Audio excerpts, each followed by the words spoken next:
জুলাই স্মৃতি জাদুঘরে অনেক ভাস্কর্য স্থাপিত হয়েছে, এ নিয়ে অনলাইনে মিশ্র প্রতিক্রিয়াও দেখা যাচ্ছে। আপনার অভিমত কি জানতে চাই।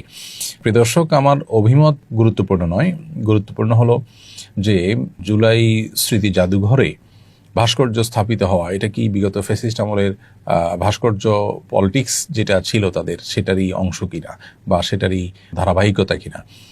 এটা দুর্ভাগ্যজনক হবে যদি তাই হয়ে থাকে, কারণ এদেশের মানুষ তাদের ট্যাক্সের টাকায় আসলে অনেক দামি দামি ভাস্কর্য স্থাপন করা হবে, এটা আসলে দেশের মানুষ চায় না। এদেশের মানুষের আশা আকাঙ্ক্ষা, এদেশের মানুষের প্রত্যাশা, এদেশের মানুষের চিন্তাধারা, এটা আমরা আসলে নির্মোহভাবে নিরপেক্ষভাবে একটু ভাবলেই কিন্তু আমরা আন্দাজ করতে পারি। এদেশের মানুষ এই সমস্ত অহেতুক অনর্থক কাজে টাকা পয়সা খরচ করাকে কখনো সমর্থন করে না। সেই জায়গা থেকে আমরা বলবো, জুলাই স্মৃতি জাদুঘরে এই সমস্ত ভাস্কর্য স্থাপন করার কোনো মানে নেই।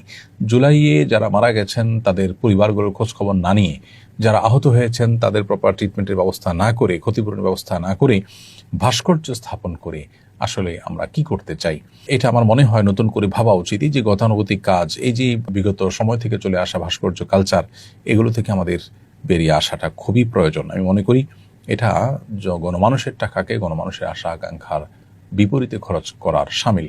এদেশের ধর্মপ্রাণ মানুষরা ধর্মীয় কারণেও ভাস্কর্য, কোনো প্রাণীর ভাস্কর্য তারা পছন্দ করেন না। আপনি এ ব্যাপারে যদি জনগণের মতামত নিতে চান, বহু উপায় আছে মতামত গ্রহণ করার। আমার তো দৃঢ় বিশ্বাস যে জনগণের মতামত নেওয়া হলে মানুষ এটাকে প্রত্যাখ্যান করবে।